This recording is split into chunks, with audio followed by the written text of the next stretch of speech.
wabarakatuh. Perkenalkan, nama saya W.A. Rahmati Zakia, perwakilan dari kelompok 2 praktikum pembelajaran IPA SD kelas awal. Nah, sekarang saya bersama dengan narasumber kita yaitu Kak Gilang sebagai penghobi dan peternak reptil. Di sisi lain, Kak Gilang ini adalah ketua komunitas reptil Sumeneb, bisa disebut dengan komunitas Resu. Ini kita akan membahas spesies leopard gecko, di mana spesies ini memiliki karakter yang ramah dan memiliki bentuk muka yang cenderung seperti orang semua. Nah, langsung saja kita akan membahas sekilas tentang spesies ini. Yaitu yang pertama, mengapa kita mengambil spesies ini? Apa sih keunikan dari spesies tersebut? Untuk leopard gecko sendiri, ini merupakan reptil yang bisa dikatakan reptil yang paling ramah dan cenderung tidak agresif terhadap manusia. Meskipun di alam liar, dia tidak agresif dibandingkan seperti reptil lain. Reptil lain itu cenderung agresif dan juga memiliki yang namanya mekanisme defensif atau mempertahankan diri. Sedangkan untuk leopard gecko, meskipun di alam liar, dia bisa dikatakan bukan jinak, tetapi ramah, kalem, tidak seperti reptil lain yang cenderung menyerang atau bahkan bisa melukai manusia. Dan juga keunikan dari leopard gecko sendiri, leopard gecko ini merupakan spesies reptil yang mempunyai banyak morfologi. Untuk morfologi tunggalnya saja yang bukan homogenetik, ini total ada 300 hingga 500 jenis atau morfologi, maaf. Untuk homogenetiknya sendiri itu bisa hingga ratusan bahkan ribuan morfologi untuk yang homogenetiknya. Dan yang membuat gecko ini unik adalah bisa dikatakan kita bisa berkarya atau berkreasi dengan leopard gecko ini. Contohnya seperti ini, ada salah satu contoh leopard gecko. Ini untuk perkembangan genetik gecko seperti ini, kita cari warna gecko yang dominan berwarna oranye dan bersih dari koton. Ini bisa diteruskan kepada genetik berikutnya pada anakannya dengan sifat genetik poligenik atau selective breeding. Dan keunikan-keunikan lain adalah bisa dikatakan gecko ini adalah display pet atau hewan peliharaan yang bisa kita gunakan sebagai display, bukan untuk dimainin atau apa. Spesies leopard gecko ini termasuk spesies apa?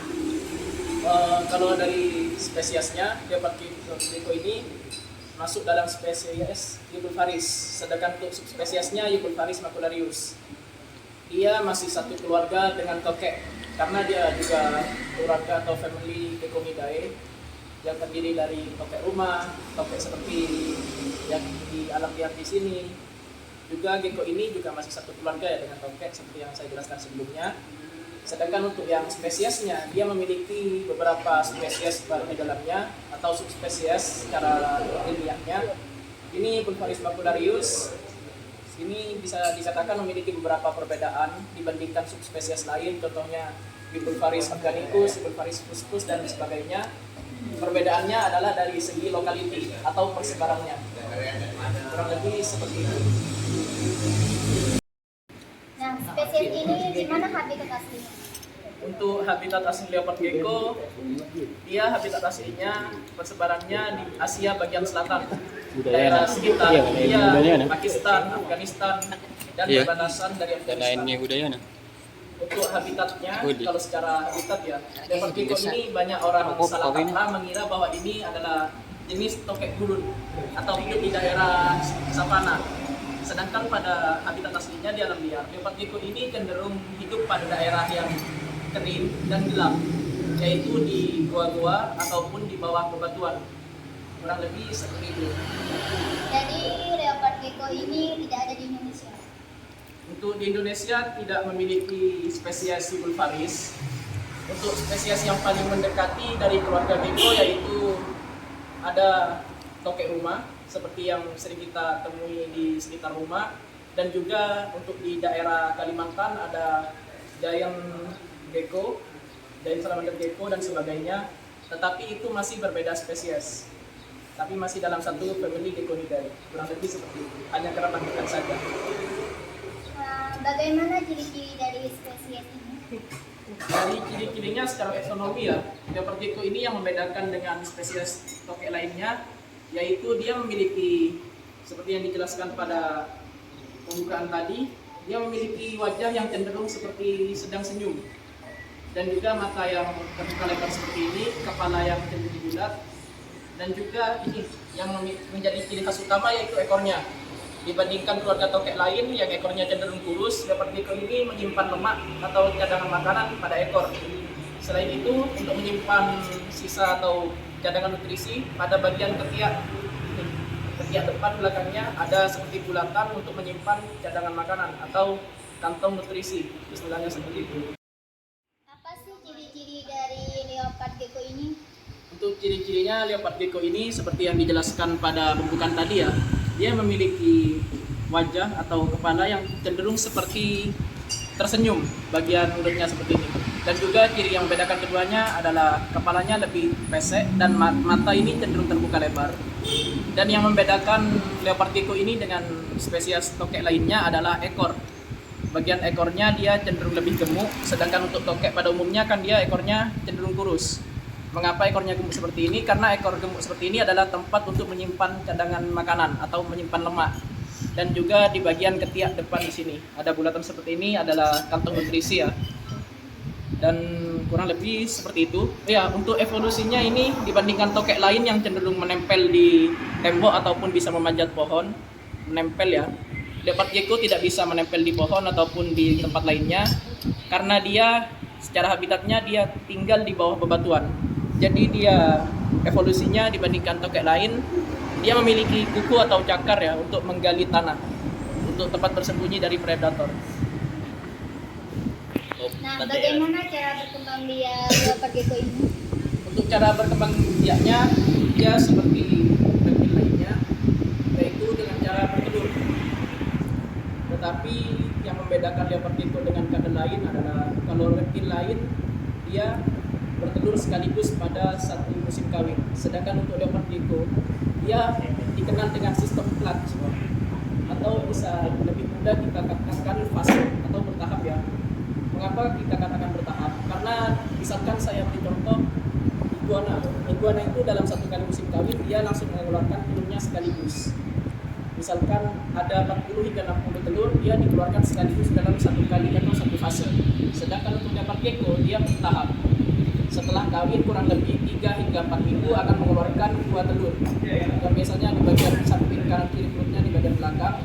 Lalu setelah itu akan bertelur kembali setelah 3-4 minggu kembali. Dan selanjutnya bertahap untuk proses clutch berikutnya. Pada umumnya di alam liar, gecko dapat bertelur hingga 3 hingga 5 clutch. Tetapi karena di penangkaran kondisinya lebih diperhatikan, kesejahteraannya terjaga, pakannya diperhatikan. Jadi untuk penangkaran seperti ini, leopard gecko bisa bertelur dari 5 hingga 12 clutch. Dalam tiap clutch itu ada 2 telur. Kurang lebih seperti itu. Dan untuk telurnya itu inkubasinya untuk suhu di Sumeneb, terutama Madura ya, cenderung panas, itu normalnya 40 hingga 50 hari. Dengan suhu kurang lebih 33 untuk siang hari, 33 derajat Celcius, dan malam hari stabil di 26 hingga 28 derajat Celcius. Untuk suhu tersebut menghasilkan jenis kelamin yang random acak antara jantan betina. Oh iya teman-teman, perlu diketahui leopard gecko ini dikenal dengan istilah TSD, Thermo Sex Determination, atau dipengaruhi oleh suhu. Jenis kelaminnya dipengaruhi oleh suhu selama inkubasi, selama telurnya itu diinkubasi ya. Kalau suhunya hangat, itu akan cenderung menghasilkan jenis kelamin jantan secara mayoritas. Kalau misalkan suhunya rendah, dia akan menghasilkan gecko betina. Tetapi ini tidak sepenuhnya akurat 100% dan hanya bisa dikatakan sebagian besar gitu. Bukan menjamin secara keseluruhan. Kurang lebih seperti itu. Leopard gecko ini bernapas dengan apa? Untuk bernapasnya ini sama dengan reptil lainnya, yaitu menggunakan paru-paru. Bagaimana cara leopard gecko itu berkawin atau proses perkawinan? Proses perkawinan leopard gecko ya. Untuk proses perkawinannya untuk reptil, terutama jenis kadal ya, untuk ordo kadal. Ini perkawinan reptil jenis kadal itu cenderung agresif. Dia memiliki ritual kawin tertentu yang kalau kita lihat seolah sedang berantem atau bertengkar. Dia saling gigit bagian kepala, sekitar leher, kaki, bahkan tidak jarang hingga melukai pasangannya. Bisa, kalau parah bisa hingga luka ataupun ekornya hingga putus proses perkawinan itu. Karena untuk proses kawin ini ritualnya cukup agresif leopard gecko. Dan juga ketika proses perkawinan, ini seperti yang saya jelaskan sebelumnya kan ya, ada yang namanya hemipenal. Hemipenal ini adalah menyimpan alat kelamin jantan, dan ketika perkawinan ini akan mengeluarkan kelaminnya dan dimasukkan kepada yang betina. Nah, untuk proses perkawinan itu tadi sendiri, yang lama itu adalah ritualnya teman-teman. Ritualnya itu bisa berlangsung hingga 10 hingga 30 menit. Untuk perkawinannya sendiri tidak terlalu lama. Kurang lebih seperti itu.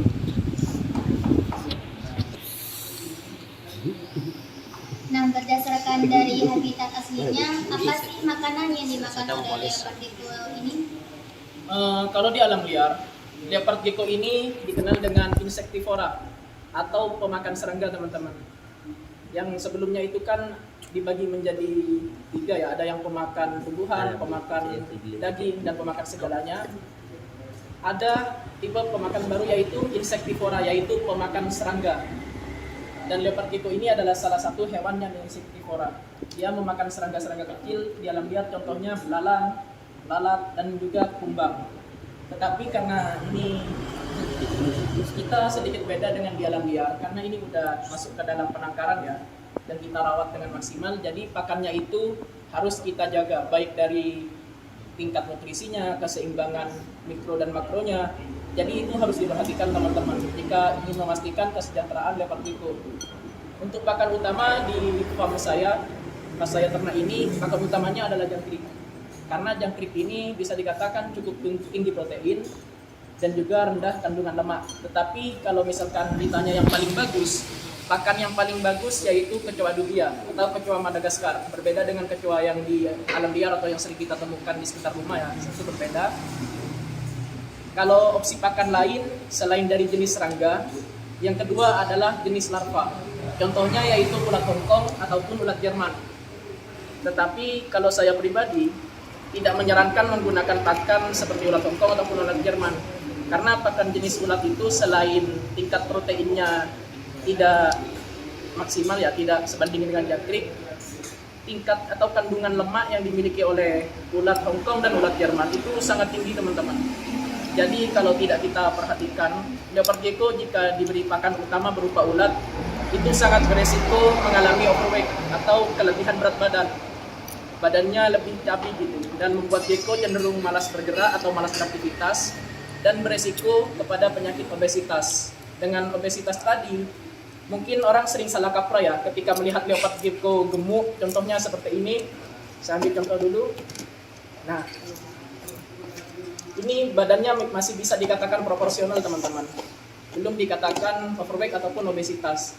Mengapa demikian? Karena bagian kepala, bisa kita lihat sini, bagian kepala, tubuh, dan ekor itu cenderung sama. Jika leopard gecko obesitas ditandai dengan ekor yang lebih besar daripada bagian tubuh ataupun kepala. Resikonya apa kalau gecko obesitas? Kalau hanya sekedar jangka pendek dipelihara dalam 1 hingga 5 tahun, itu mungkin tidak akan merasakan efek negatifnya.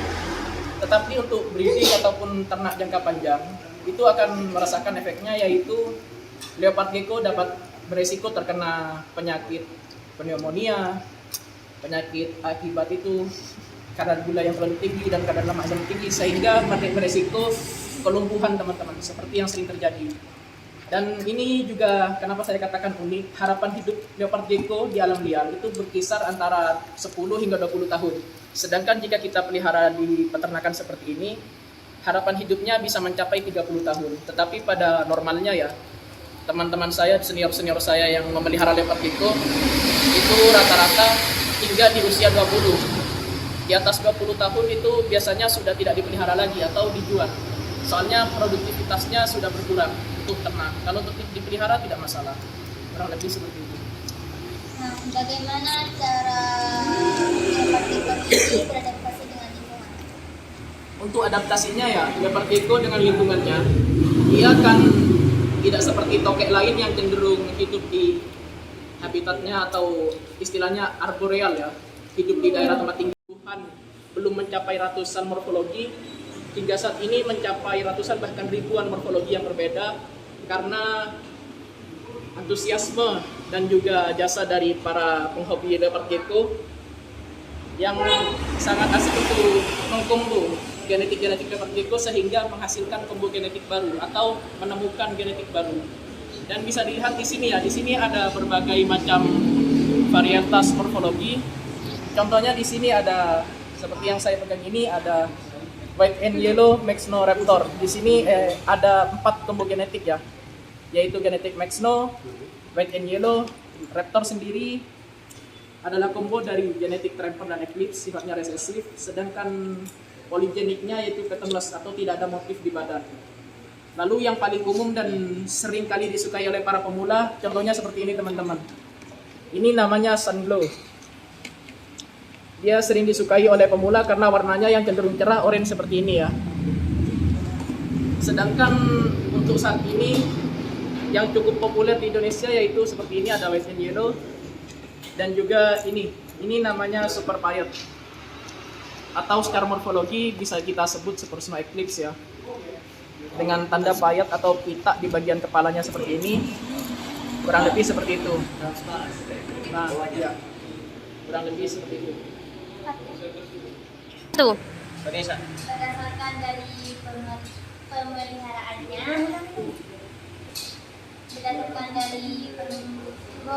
Tuh. berdasarkan dari pemeliharaannya, apakah ada perawatan khusus, serta apakah ada masalah dan gangguan kesehatan yang terjadi, dan bagaimana cara mengatasinya. Untuk perawatan khusus atau treatment khusus ya, untuk leopard gecko sendiri sebenarnya cukup mudah. Yang inti dari pemeliharaan yang harus secara rutin yaitu memenuhi kebutuhan kalsium.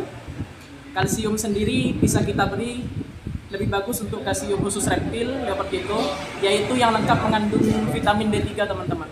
Kenapa harus mengandung vitamin D3? Karena leopard gecko ini kan dia sudah bisa dikatakan tidak terkena cahaya matahari, sehingga dia tidak bisa memproduksi vitamin D3 secara mandiri. Jadi kita penuhi kebutuhan vitamin D3 untuk mencerna kalsium tadi.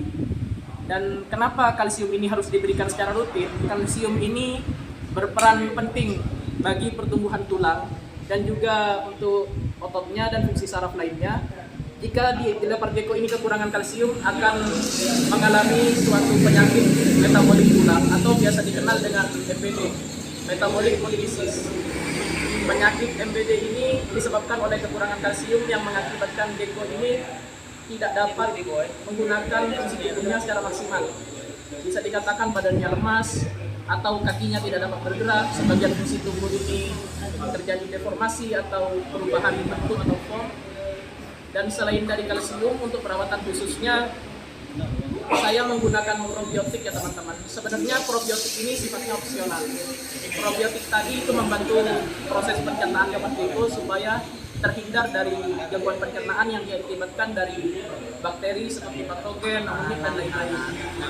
Dan untuk perawatan ataupun masalah kesehatan yang paling umum yaitu gangguan pencernaan. Karena di leopard gecko ini masalah gangguan pencernaan ataupun ekor putus dan sebagainya, untuk gejala ataupun penyebab utama yaitu stres, tingkat stres yang tinggi. Bisa jadi karena suhu yang tidak sesuai, kondisi kandang yang tidak tepat, dan sebagainya. Untuk gangguan pencernaan tadi, seperti yang saya sebutkan, untuk pencegahannya saya menggunakan probiotik.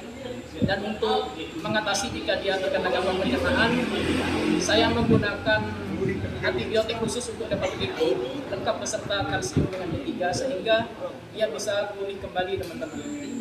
Untuk perawatan-perawatan lain yang treatment khusus lainnya, saya rasa tidak ada, karena masalah yang terjadi ini merupakan hal-hal yang umum terjadi gitu.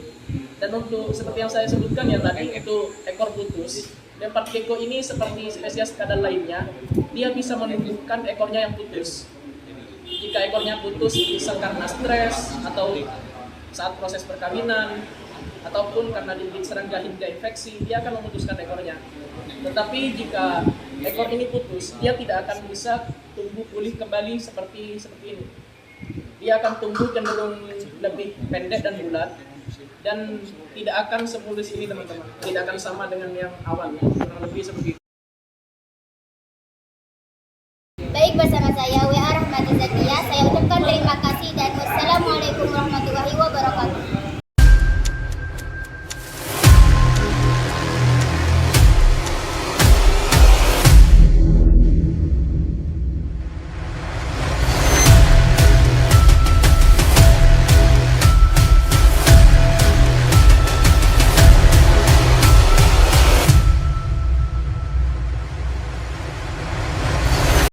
Kalian tahu nggak sih apa itu kacang Amazon? Kacang Amazon adalah sejenis kacang yang tumbuh di hutan Amazon. Secara resmi dikenal sebagai Ingadulis. Kacang ini juga sering disebut sebagai buncis Amazon atau kacang mentega. Kacang Amazon sering juga dijadikan sebagai cemilan yang lezat dan dikenal karena bentuknya yang besar dan unik. Mengapa kami mengambil spesies ini? Karena kacang Amazon tumbuhan yang unik dan berbeda dari kacang pada umumnya. Bagaimana sih ciri-ciri kacang Amazon ini? Bunga dari kacang Amazon ini berwarna kuning cerah, sedangkan buahnya bermacam-macam sesuai tingkat kemasakan buahnya. Buah kacang Amazon yang masih mentah berwarna hijau, lalu mendekati masak berwarna oranye. Sedangkan saat masak buah ini berwarna merah. Buahnya sudah langsung bisa dikonsumsi karena rasanya yang lembut dan tekstur yang lembek seperti mentega. Daun tanaman ini berwarna hijau, berbentuk oval dan terlihat tebal, dan tulang daun yang berbentuk menyirip dengan sisi daun bergelombang. Tanaman ini termasuk tanaman berkayu, namun batang tidak tumbuh membesar. Tanaman ini dapat hidup dengan mencapai ketinggian 5 hingga 20 meter sehingga tergolong jenis perdu. Bagaimana sih cara flora berkembang biak? Cara berkembang biak tumbuhan ini bisa dikatakan cukup mudah. Selain dengan bijinya, bisa juga dengan dijangkau. Tanaman ini selain sebagai tanaman buah, bisa juga sebagai hiasan tanaman di rumah, sehingga kacang Amazon ini memiliki daya tarik tersendiri oleh beberapa orang yang memeliharanya. Kalian tahu nggak? Tumbuhan yang memiliki nama latin Fuchsia argentiata atau Fuchsia argentea ini yang seringkali kerap disebut sebagai kacang Amazon, mungkin bagi sebagian orang masih terasa asing karena belum pernah mendengar sebelumnya. Tanaman ini tergolong langka.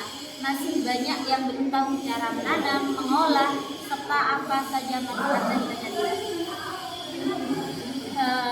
Kacang Amazon ini berasal dari Amerika Selatan. Di sana dikenal dengan sebutan peanut butter fruit. Sedangkan di Indonesia dikenal dengan butternut atau kacang mentega. Kenapa disebut dengan kacang mentega? Karena teksturnya yang lembut serta cenderung lembek ketika matang, membuat hampir mirip dengan mentega. Meskipun berasal dari Amerika Selatan, tanaman ini mampu tumbuh subur di negara-negara tropis seperti Indonesia dengan syarat ditanam di atas ketinggian 100 meter di atas permukaan laut. Ternyata bukan hanya hewan yang memiliki spesies, tumbuhan juga memiliki spesies. Termasuk dalam spesies apa sih kacang Amazon ini? Keluarga kacang Amazon berada di urutan Ericales seperti blueberry, cranberry, sapote, getah perca, teh, phlox, dan semak. Pohon ini adalah satu-satunya spesies dalam genus Bartholletia. Ciri khas kacang Amazon yang lebih dikenal Brazil nut memiliki ciri khas utama yaitu ukuran besar, berbentuk bundar, serta kulit keras ketika mentah melindungi bijinya. Selain itu, kacang ini dikenal kaya akan selenium, mineral yang penting untuk kesehatan manusia. Baik, apa sih yang mempengaruhi keberadaan dan keberlangsungan hidup kacang Amazon?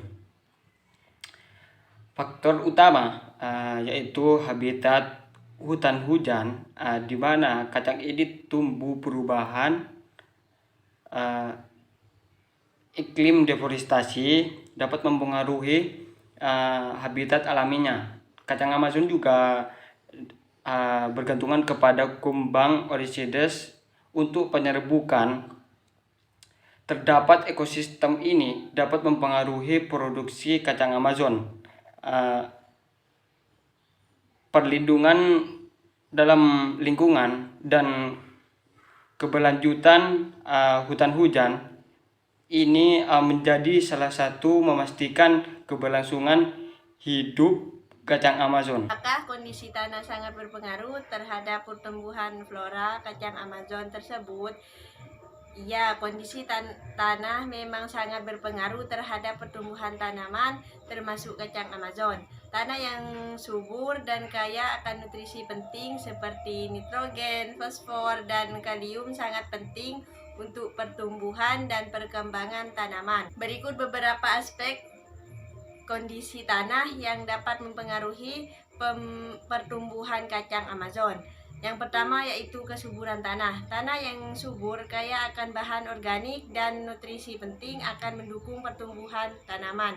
Yang kedua, pH tanah. Kacang Amazon biasanya tumbuh baik pada tanah dengan nitrat hingga sedikit asam. Jika pH tanah terlalu asam atau terlalu basah, tanaman mungkin kesulitan menyerap nutrisi yang dibutuhkan.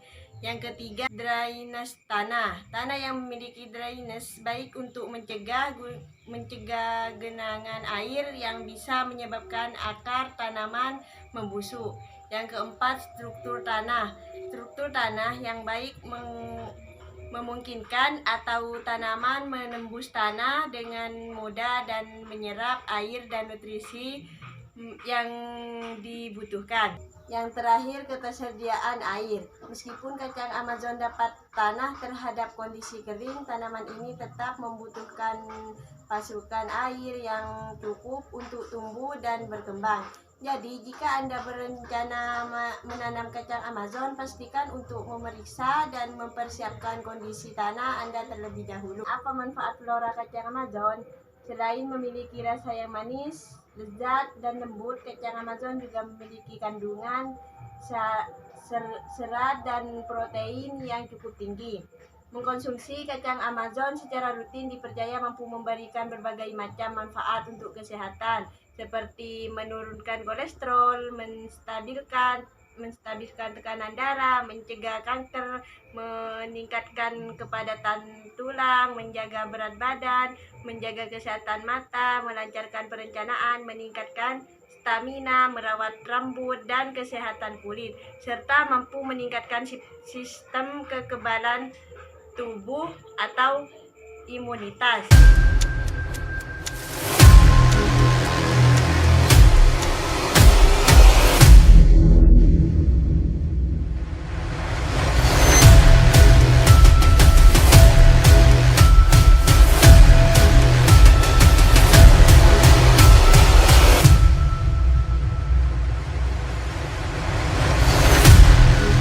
Mengapa mengambil spesies ini? Karena katak mudah ditemukan di sekitar lingkungan kita. Apa sih yang spesial dari katak? Katak memiliki jari yang berbeda antara depan dan yang belakang.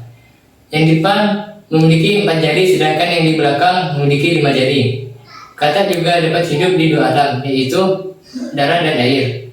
Tahukah kamu, katak termasuk spesies amfibi? Mengapa demikian? Karena katak dapat hidup di 2 alam, yaitu darat dan air. Katak juga memiliki nama latin Anura. Kalian tahu gak sih, Bufo melanostictus atau sering disebut juga dengan katak puru ini memiliki ciri-ciri loh, di mana ciri-ciri spesies Bufo melanostictus ini dapat dilihat dari warnanya, yaitu berwarna coklat dan juga coklat kekuningan atau kehitaman. Juga kulitnya yang kasar berbintil-bintil. Katak ini tidak memiliki piringan pada ujung jarinya. Tungkai depan katak ini memiliki pendek dengan 4 jari dan tungkai belakangan memiliki pendek dengan 5 jari. Alur kepala biasanya berwarna coklat tua dan juga berwarna hitam. Sedangkan menurut MISTA 2003, Bufo melanostictus ini mempunyai warna bagian punggung yang bervariasi loh, di mana warnanya ini antara lain coklat, abu-abu gelap, kekuningan, kemerahan, bahkan sampai kehitaman. Ada pula yang berwarna dasar yaitu kuning kecoklatan atau hitam keabu-abuan. Jari-jari dari katak ini berselaput renang sepatu. Tekstur dari kulitnya relatif berkerut dengan bintil-bintil yang gelap. Di sini saya akan menjelaskan mengenai ciri-ciri dari Polypedates leucomistat atau sering disebut juga dengan katak pohon, di mana katak pohon ini memiliki ukuran tubuh yang sedang. Berbeda dengan katak puru, kulit punggung dari katak pohon ini terlihat halus tanpa lipatan, tonjolan, dan juga bintilan. Warnanya sendiri berubah mengikuti lingkungan sekitarnya. Agak gelap pada malam hari, namun pucat pada siang hari. Terdapat corak garis atau pita gelap kehitaman di antara hidung dan juga matanya, hingga melewati sisi atas telinga dan bahu. Lalu orang ini dibatasi oleh garis tipis berwarna kuning keemasan. Garis kuning keemasan tersebut tampak pula di bagian kaki serta jari-jari sang katak. Bagian bawah tubuhnya memiliki bintil-bintil halus berwarna putih dengan sedikit corak keemasan. Beberapa individu katak ini memiliki selaput renang, tetapi ada pula yang tidak memilikinya. Matanya terbilang cukup besar dan menonjol, sedangkan bibirnya tipis dan terlihat melebar. Selain ciri-ciri, juga akan dibahas mengenai habitat asli dari Bufo melanostictus atau sering disebut katak puru. Katak ini dapat ditemui hampir di semua lokasi penelitian dengan jumlah yang cukup banyak. Katak ini bisa dijumpai pada beberapa substrat, yaitu pada tanah, rumput, tepi kolam, parit, dan di bawah pohon. Spesies ini mempunyai habitat selalu berada di dekat hunian manusia atau wilayah yang terganggu. Substrat tadi merupakan habitat dari katak ini, sehingga kita dapat dengan mudah menemukan mereka pada tempat-tempat tersebut. Sedangkan Polypedates leucomistat merupakan katak pohon famili Rhacoporidae yang biasa disebut katak pohon bergaris, dengan dominan habitat di air.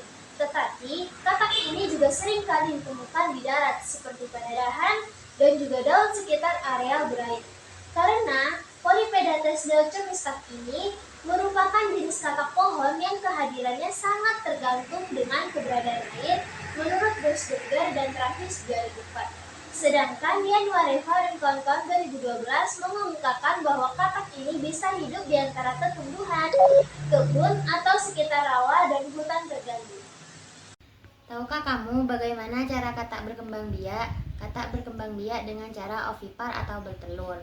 Katak betina akan mengeluarkan sel telur yang sudah dibuahi oleh sel sperma jantan melalui kloaka.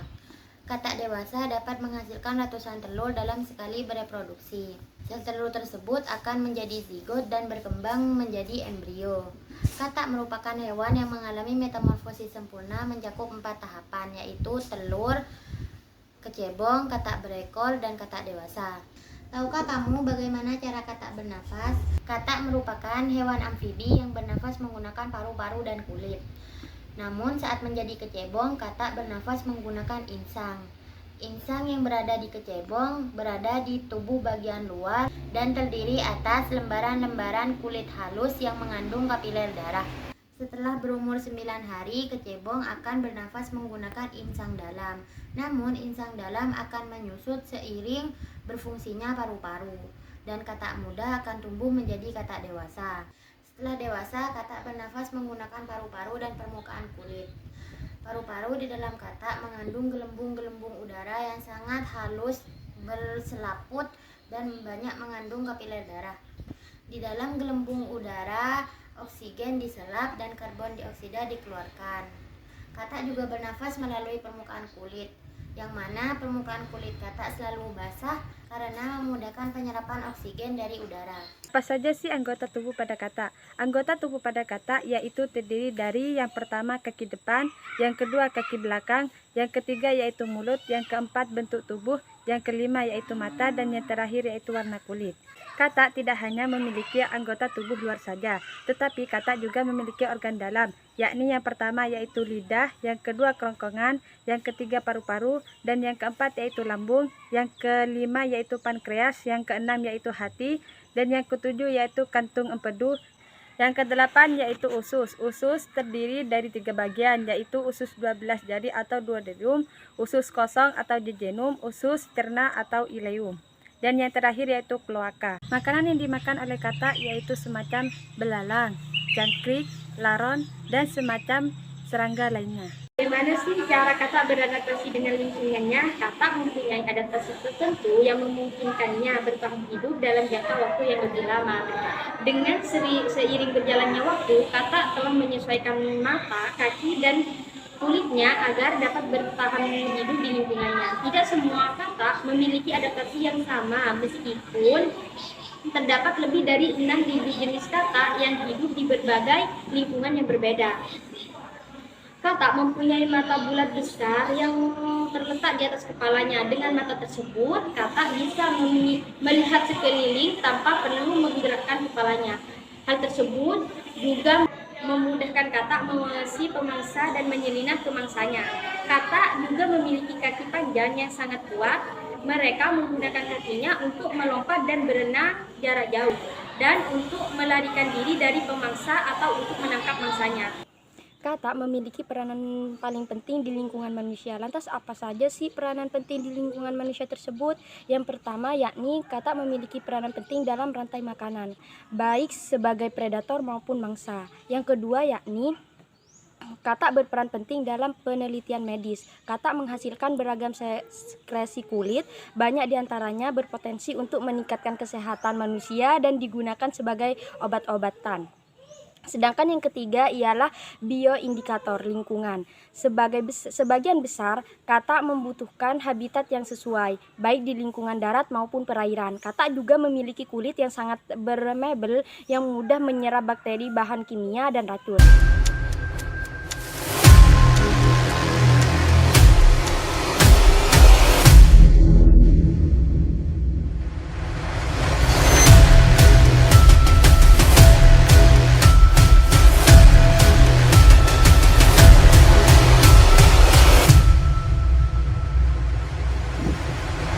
Teman-teman pasti sudah tidak asing lagi dengan tumbuhan talas. Tumbuhan ini sering kita temui di sekitar kita. Hal ini menjadi salah satu alasan mengapa kami mengambil tumbuhan talas sebagai tumbuhan yang akan kami teliti. Tumbuhan talas termasuk pada famili Araceae, yaitu satu famili dengan tumbuhan bunga bangkai raksasa, tumbuhan kuping gajah, dan juga tumbuhan sirih lurik. Tumbuhan talas termasuk pada spesies Colocasia esculenta. Talas merupakan salah satu penghasil umbi-umbian yang cukup penting. Selanjutnya adalah ciri-ciri dari tumbuhan talas. Ciri-ciri yang paling mencolok dari tumbuhan talas yaitu pada bagian daunnya yang lebar. Daun talas memiliki lebar rata-rata yaitu dari 20 hingga 50 cm. Berbentuk seperti perisai dengan ujung yang runcing. Biasanya daun dari tumbuhan talas berjumlah 2-5 helai setiap batangnya.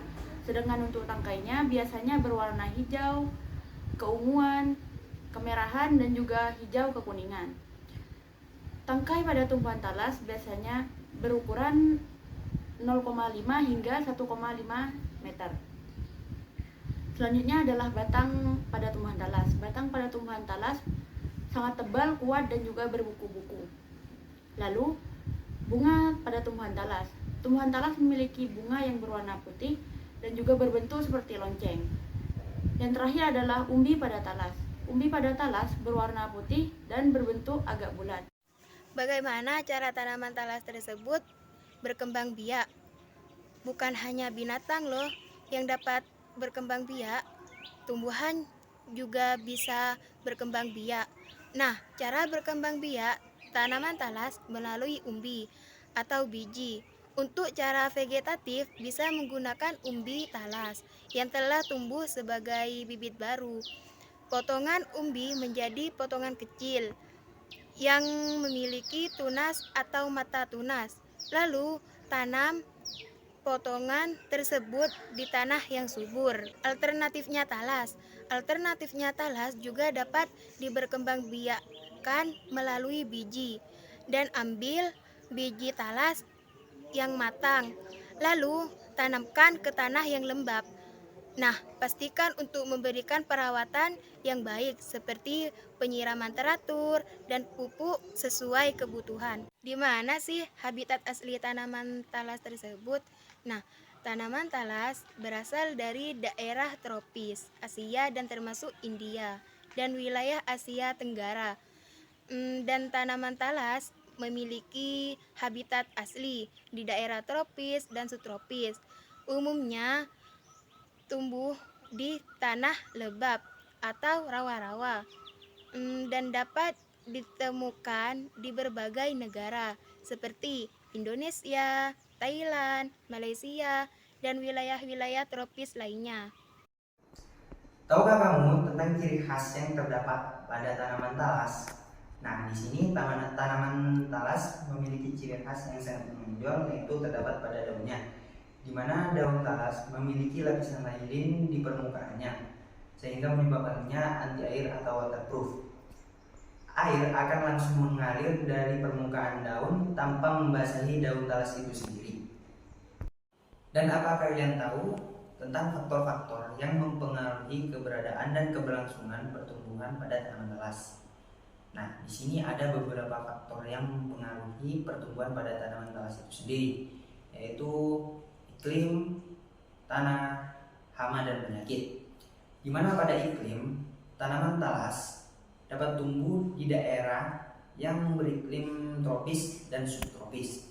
Untuk tanah sendiri, tanaman talas dapat tumbuh dengan baik dengan tanah yang subur dan juga lembab. Jika terdapat tanaman talas ditanam atau tumbuh di tanah yang kering atau terlalu basah, maka akan menghambat sendiri pada pertumbuhan talasnya.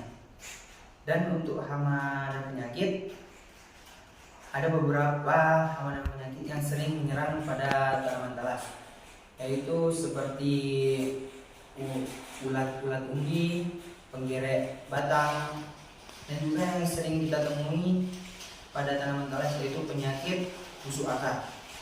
Nah, itulah faktor-faktor yang mempengaruhi keberadaan dan keberlangsungan pertumbuhan pada tanaman talas.